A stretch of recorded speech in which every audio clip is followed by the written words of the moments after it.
이 찬송은요, 우리 교회에서 35년 동안 성가대원으로 봉사하셨던 김남회 권사님이 돌아가시기 직전에 내가 죽거들랑한 이 찬송가를 꼭 장례식장에서 불러달라 이렇게 부탁하신 찬송입니다. 여러분들 아시는 대로 내 일생 소원은, 이 찬송가 가사 가운데 내 일생 소원은 늘 찬송하면서 주님 앞에 가기를 소원합니다 하는 찬송입니다. 그래서 아마 권사님 하늘나라에 갔었을 줄로 믿고 우리가 이 찬송을 부르면서 김남회 권사님도 생각하고, 여러분들의 찬송 제목도 내 일생 소원은 늘 찬송하면서 주님 앞에 가기를 소원한다 그러면서 이 땅에서 하나님 나라를 준비하시는 여러분들이 되시기를 주의 이름으로 축원합니다. 아멘. 오늘은 부모님 주일입니다. 그래서 우리나라에서는 어버이 주일이라 이렇게 말하고 있는데, 세계 모든 나라들은 나름대로 다 어머니 주일, 아버지 주일을 가지고 있는데, 우리 한국만은 어머니 주일은 역사적으로 늘 지켜왔습니다. 선교사들이 와서 그렇게 가르쳐 주었고요. 그런데 아버지 주일은 없었거든요.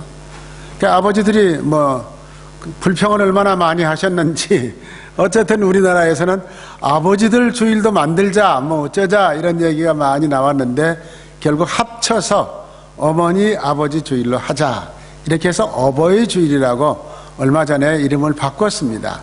그런데 찬송가에도 보면은 아버지 찬송은 별로 없어요. 전부 어머니 찬송이고요. 그 다음에 교동문 내용도 그렇고 성경 내용도 그렇습니다.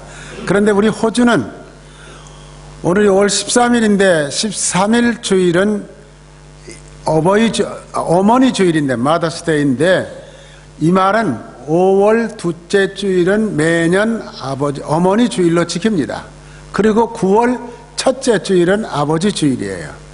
그래서 오늘 제가 설교하면서 예화도 어머니 얘기를 많이 할 수밖에 없는데, 아버지 얘기는 아버님들 좀 섭섭하실지 모르시지만은 9월 달에 들으시기 바랍니다.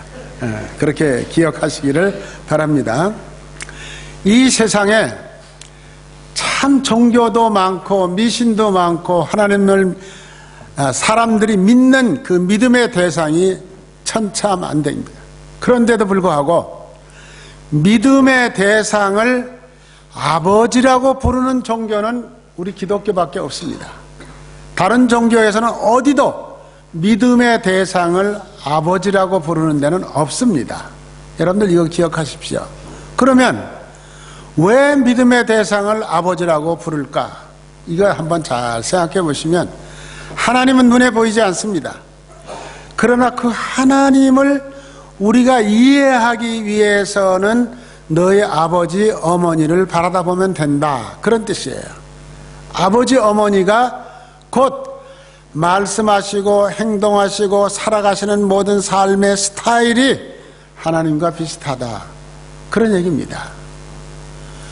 물론 아버지가 자기 마음에 안 드는 아버지들도 얼마든지 있어요. 또 가정을 이루어 가지고 속썩이는 분들도 많이 있기는 합니다만은 그런 분을 기준으로 하는 것은 아닙니다. 어쨌든 이 말씀 속에서 우리가 생각해야 될 것은 뭐냐 그러면, 하나님을 아버지라고 부르고 내 육신의 어머니 아버지를 부모님이라고 부르는 그것은 무슨 말이냐 하면 똑같다, 그런 얘기예요. 하나님 아버지나 너의 육신의 아버지 어머니가 똑같다, 니코르다, 그런 뜻입니다. 그것은 우리들에게 가르쳐주기 위해서 성경은 그렇게 얘기하고 있습니다. 신구약 성경을 통해서 우리가 다 여기저기 읽어보면은 부모님을 잘 공경하는 것이 하나님을 잘 섬기는 것이다 라고 성경은 계속해서 가르쳐주고 있습니다. 자, 요한일서 4장 20절에 보면은 누구든지 하나님을 사랑한다고 말을 하면서 형제를 미워하는 자는 거짓말하는 것이다. 그러니까 형제라는 말 속에는 물론 부모님 다 들어가죠. 보이지 않는 하나님을 믿는다고 하면서 눈에 보이는 아버지, 어머니, 형제들을 무시하고 업신여기고 교만을 떠는 사람들은 그거 예수 믿는 사람 아니다, 그런 얘기예요. 그렇다면 여러분, 이 한 말씀 속에서 나의 삶을 한번 되돌아보시기 바랍니다. 나는 정말 진정으로 엄마 아빠를 좋아했는가? 정말 존경할 만하다고 사랑했는가 하는 거 우리가 곰곰이 생각해 보시면 해답이 나옵니다. 아, 내가 이렇게 예수 믿어서는 안 되겠구나. 성경에 보니까 이거는 아니라고 분명히 말씀하셨으니까 내가 고쳐야 되겠구나 생각을 하셔야 돼요. 성경에 아무리 그래도 우리 아버지는 안 됩니다. 이런 자녀들도 있습니다. 그러나 여러분, 그거는 무조건적으로 성경이 명령하는 거니까 지켜야 된다는 얘기입니다. 성경은 부모님을 공경하는 것이 마땅한 도리라고 가르쳐주고 있습니다. 그래서 부모님에 대해서 불순종하는 사람들은 그게 곧 죄다 이렇게 가르쳐주고 있습니다. 근데 우리는 어머니 아버지 말 좀 안 듣는 거는 죄라는 생각을 전혀 안 해요. 도둑질을 했다든지 사람을 죽였다든지 누구를 속였다든지 이것만 죄로 생각을 하는데 절대 성경은 그렇게 말하지 않는다는 것을 여러분 기억하시기를 바랍니다. 그리고 부모님을 공경하라고 하는 것은 하나님께서 우리들에게 가르쳐 주신 절대 명령입니다.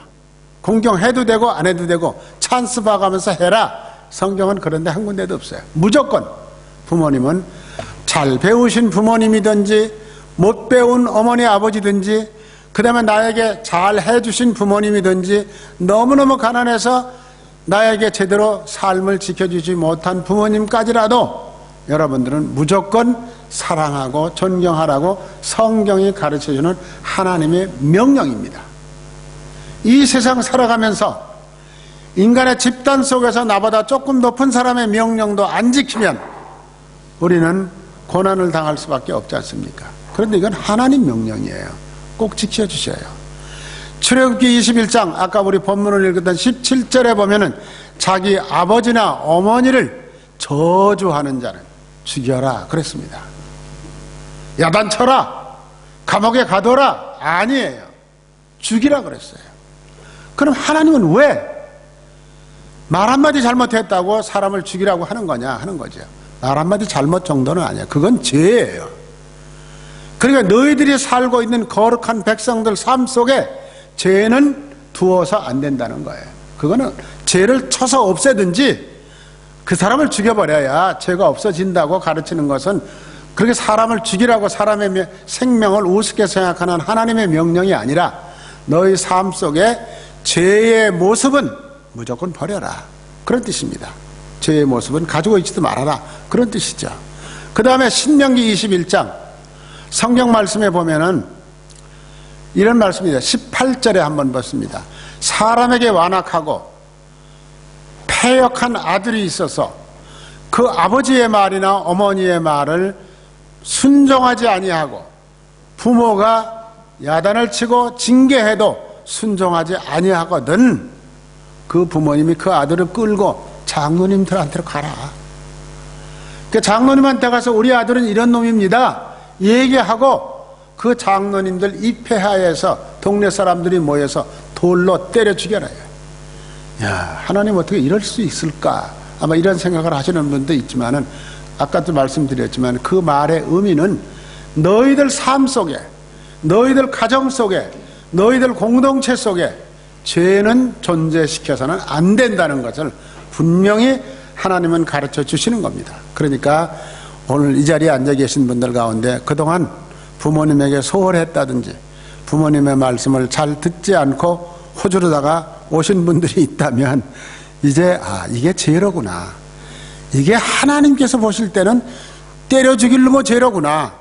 엄청난 죄로구나 생각을 하시고 생각을 바꾸시기를 바랍니다. 이게 성경이 우리들에게 가르쳐주는 말씀입니다. 그리고 그 밑에 성경 얘기도 똑같아요. 저기 빨간 글씨로 써놨죠. 21절 그 성읍의 모든 사람들이 그를 돌로 쳐 죽일지라 쳐서 죽여라. 그렇게 하는 이유가 저 빨간 글씨를 쓴 겁니다. 악을 제하기 위해서다. 부모님을 섬기지 않고 부모님에게 효도하지 않는 것이 죽을 만큼 대단한 잘못이라는 거예요. 그것은 용서해줘서 될 일이 아니라는 거예요. 그건 없애버려야 된다. 그러니까 이스라엘 공동체에도 그렇고 우리 기독교 공동체 안에서도 우리 제1교회 교인들 가운데 부모님을 우습게 생각하고 부모님의 말씀을 잘 안 듣고 거역하는 사람들이 있다면 저와 똑같은 벌을 주라는 겁니다. 그러니까 오늘날은 우리 그렇게는 하지 않는다고 하더라도 여러분들이 오늘 아침에는 부모님 주일 그냥 잘 지냈다 이렇게 생각하시면 절대 안 돼. 이 말씀 꼭 기억하셔야 돼. 내가 부모님에게 잘하지 않는 것은 내가 죽을 만큼 큰 죄를 진 거하고 똑같다. 하나님이 그렇게 명령하셨다. 그러니까 이래서는 안 되겠구나 하고 마음을 고치십시오. 이게 우리가 해야 될 일입니다. 또 레위기 24장에 보면은 15절에 너희는 이스라엘 자손에게 말하여 이르라. 누구든지 하나님을 저주하면 죽여라. 아까는 뭐예요? 부모님을 저주하면 죽여라. 이제는 하나님을 저주하면 죽이라는 거예요. 그래서 이 말씀의 의미는 뭘까? 하나님과 부모님은 동격이다. 하나님은 더 대단하고 부모님은 더 낮은 분 아니라는 거예요. 여러분 이걸 꼭 기억하셔야 돼요. 우리 어머니 아버지가 공부를 못하고 좀 못난 사람이라고 하더라도 하나님과 동격이에요. 그렇다면 우리가 어떻게 부모님에 대해서 소홀히 생각할 수 있겠느냐예요. 이것을 잘 기억할 필요가 있어요. 그래서 하나님과 내 부모님은 똑같은 선상에 같은 레벨에 있는 분이다 라고 여러분들이 성경을 해서 반드시 잘 존경하는 마음을 이제부터 가지시기를 바랍니다. 그것이 성경이 우리들에게 가르쳐주는 방법이고 예수 믿는 우리가 그런 모범을 보임으로 세상 사람들로부터 빛과 소금의 직분을 감당하게 된다는 거예요. 그런데 오늘날 우리가 사는 세상은 어때요? 쉽게 말해서 그냥 핵가정 그래가지고 장가들만 다 뛰쳐나가서 따로 살고 또 부모님들도 자녀들과 같이 살기를 원하지도 않으시고 이런 게 왜 그런 거냐?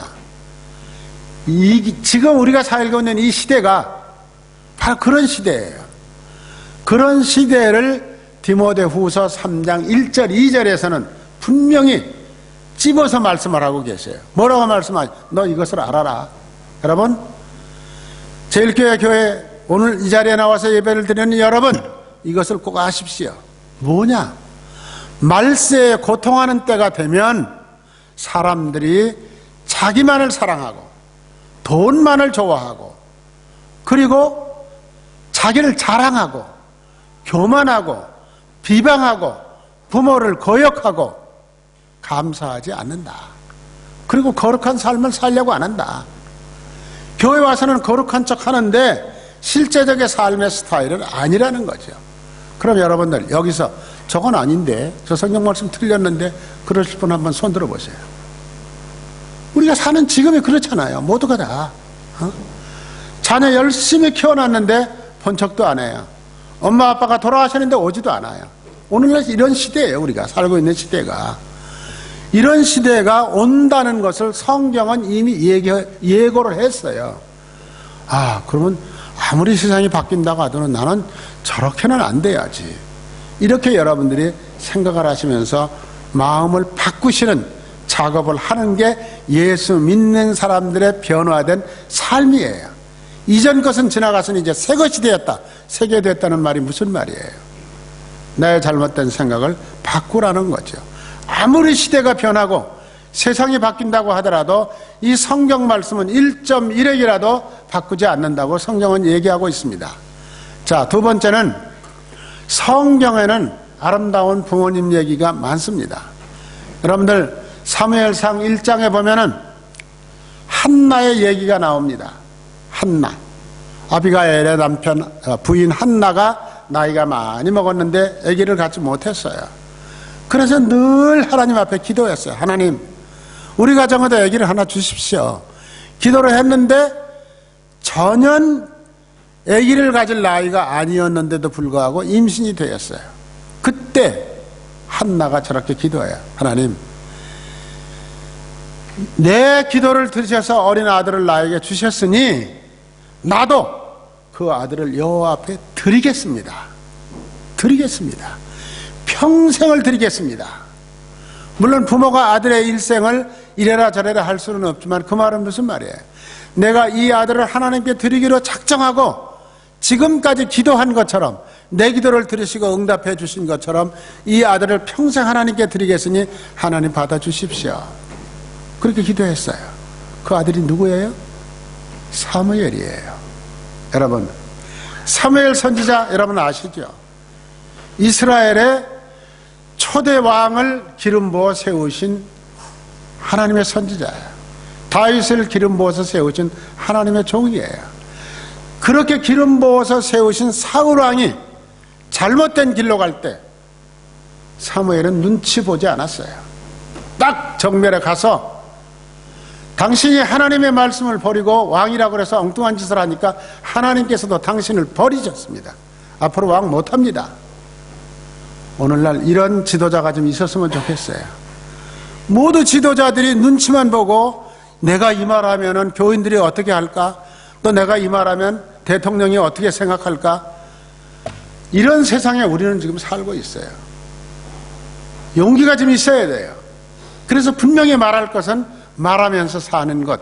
이게 선지자가 하는 일이에요. 사무엘은 일생 동안을 그렇게 올곧은 일만을 위해서, 하나님 나라를 바로 세우는 일만을 위해서 살아갔던 그런 지도자였습니다. 이게 성경에 나오는 얘기예요. 그 다음에 누가복음 15장에 보면은 여러분 너무 잘 아는 탕자의 비유가 나옵니다. 그 탕자의 비유에 나오는 아버지의 마음은 어떤 것인가? 그게 곧 하나님의 마음이에요. 자, 저 적어놨죠. 모든 것을 다 주시는 마음. 아들이 좀 떼를 써도 제일 처음에는 안 된다고 했다가도 마지막에는 다 소원 들어주시는 하나님. 끝까지 기다려주는 마음. 아들이 돈 가지고 버터를 싸들고 나갔어요. 아버지 생각에는 저놈이 저 돈 다 쓰고 나면 언젠가 돌아올 거다. 언제 돌아올는지 몰라. 약속된 날이 아니야. 대문 열어놓고 기다리고 계시는 아버지. 찬송가에도 있잖아요. 그게 하나님이야. 그 다음에 끝까지 불쌍히 여겨. 그 아들이 거짓골이 되고 돈 다 탕진하고 못된 놈으로 돼서 돌아오더라도 불쌍한 마음으로 받아주시는 아버지. 그리고 그 아들은 와서 아버지, 제가 아들 노릇할 자격 이제 없습니다. 일꾼의 한 사람으로 써서 이 집에서 열심히 일하겠습니다. 밥만 3끼 먹여주십시오. 그래도 아버지는 너 아니야. 너는 내 아들이야.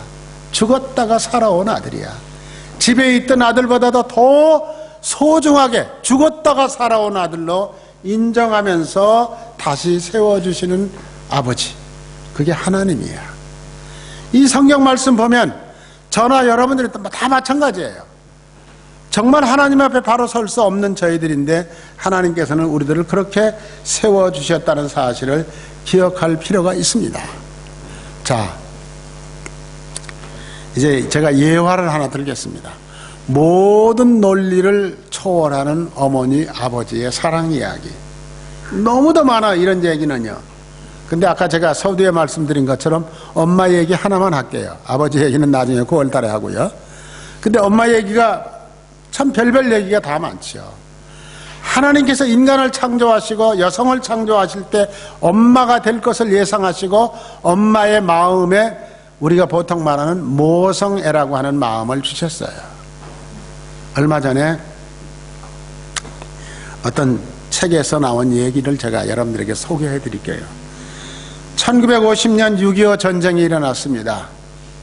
50년 말에 미군이 우리나라에 상륙해서 낙동강까지 내려갔던 전선을 위로 밀어 올리기 시작을 했죠. 그런데 이제 51년, 52년 그때 강원도 산골짜기에서 전쟁이 치열하게 벌어졌습니다. 그런데 어떤 미군 장교 소위입니다. 소위가 자기 대원들을 거느리고 전쟁터에서 앞으로 진격 명령을 내리고 자기가 앞장서서 계속해서 진격을 하고 있는데 참 총소리가 오고 가고 하는데 이상하게 어디서 이상한 소리가 들리기 시작을 했어요. 이 소위 귀에. 다른 사람은 못 들었대. 그런데 그래서 아이들 보고 자기 부하들 보고서 앞으로 진격 명령을 내려놓고 그 소리를 가만히 서서 들으니까 어디서 애기 우는 소리가 들리는 거예요.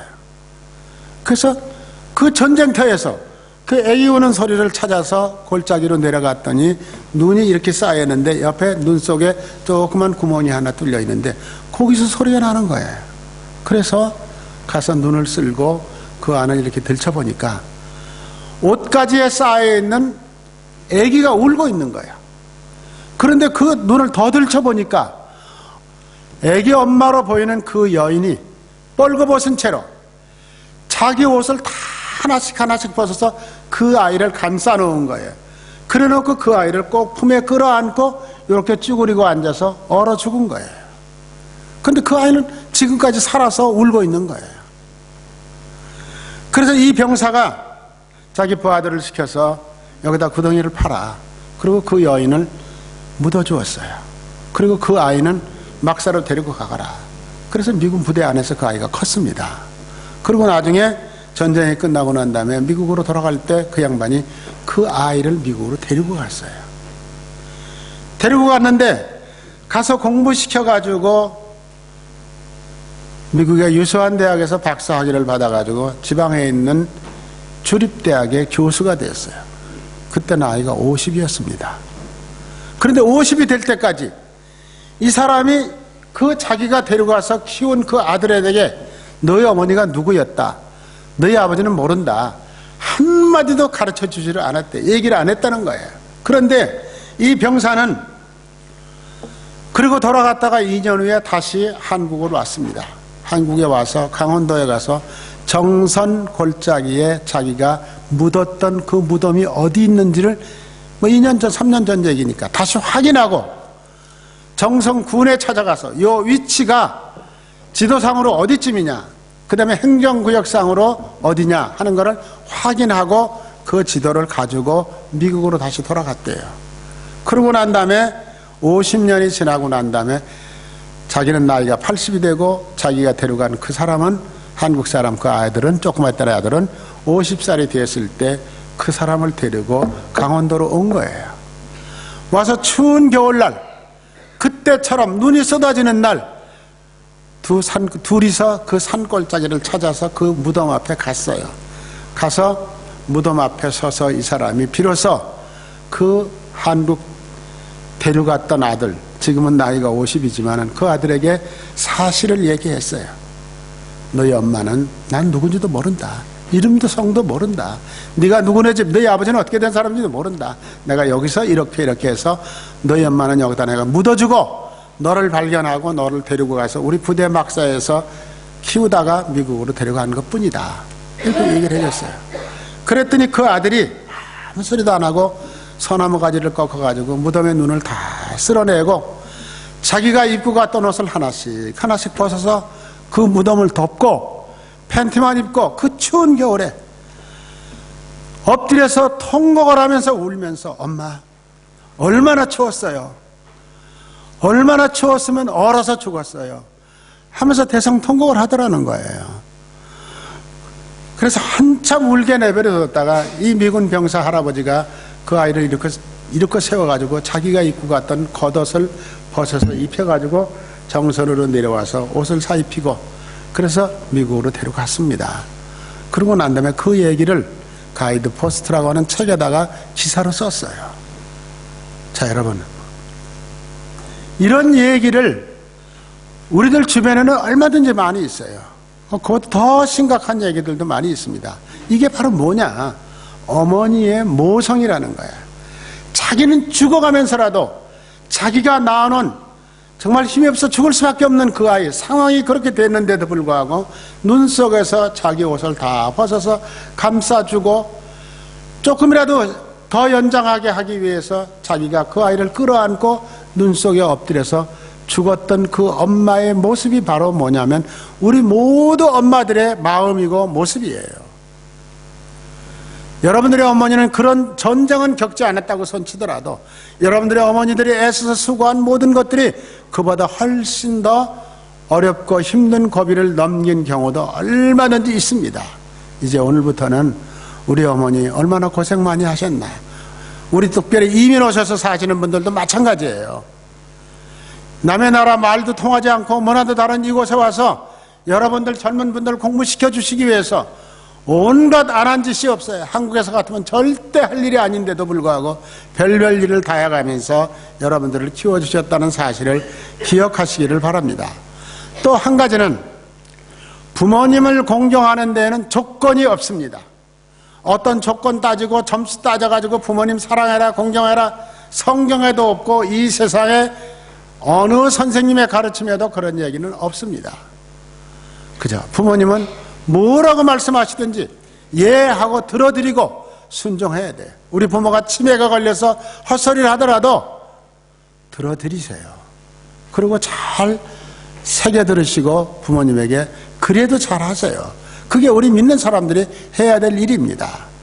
자, 이제 마지막으로 주기철 목사님이 감옥에 갇혀서 매를 맞고 살이 찢어져 나가시면서 그 피가 터지는 고통 속에서도 내 육신의 아픈 것보다 더 큰 아픔이 나에게는 있습니다. 왜? 나에게는 나이 많으신 어머님이 내가 이렇게 고통을 당하고 있다는 사실을 알고 계신다 하는 얘기를 글로 적어 놓으신 게 있습니다. 그 글로 뭐라고 적었느냐? 주기철 목사님이에요. 그 다음에 주기철 목사님이 새벽마다 마산의 그 뒷산의 바위돌에 올라가서 기도하시던 모습이에요. 그 바위돌이 큰 바위돌인데 어떻게 된 이유인지는 모르지만 목사님 기도하시는 동안에 갑자기 딱 갈라졌어요. 그런데 십자가 모양으로 딱 갈라졌습니다. 그래서 그걸 지금 거기 경상남도 마산 사람들은 십자바위라고 그래요. 그래서 예수 믿는 사람들은 가끔가다 그 산에 올라가서 그 바위돌에 저렇게 엎드려서 기도하고 계십니다. 자, 주기철 목사님 기념관 안에는 그 바위돌 모양을 그대로 만들어서 갖다가 놓고 거기서 주 목사님이 기도하셨다고 가르쳐주고 있어요. 자, 여기 이제 기도문을 제가 이 아버지 주기철 목사님이 써놓은 겁니다. 내 어머니 나를 낳아 애지중지 키우신 은혜 타산같이 높습니다. 어머님을 봉양하지 못하고 잡혀다니는 불효 자식의 신세가 되고 보니 어머님 생각이 더욱더 간절합니다. 내 어머님은 나를 금지 옥엽으로 키워주셨는데 이 몸은 남의 발길에 채이고 매맞아 상하니 어머니 가슴이 얼마나 아프셨을까요? 춘풍춘후 비바람이 옥문 곁에 뿌릴 때 고요한 달빛이 철창에 새어 들어갈 때 어머님 생각이 간절하여 눈물 뿌려가며 기도합니다. 간단한 것 같지만은 얼마나 대단한 그런 기도의 내용이었는가 하는 것을 우리가 볼 수가 있습니다. 우리 믿는 사람들은 이렇게 부모님에게 최선을 다하는 그런 분들이 되시기를 바랍니다. 자, 오늘 여러분들 글쎄 낮에 아까 일부 예배 때도 제가 카네이션 꽃을 하나씩 다 저렇게 예쁜 꽃을 부모님들 수고하셨습니다 하는데 달아드려야 되는데 나중에 알아보니까 나중에 점심시간에 저기 가시면 다 달아드린답니다. 식사시간에 달아드릴 것으로 생각하시고 집에 가져가셔서 그저 작은 꽃 한 송이지만 이뤄받으시기를 바랍니다. 그리고 이 시간에는 우리 아까 예배 시작할 때는 찬송가에 있는 어머니의 마음을 불렀는데 이제는 우리 한국 사람이면 누구든지 찬송가 못지않게 우리들에게 감동을 주는 양주동 씨의 어머니 마음 1절, 2절, 3절을 부르고 마치겠습니다. 자, 피아노 소리 들어서.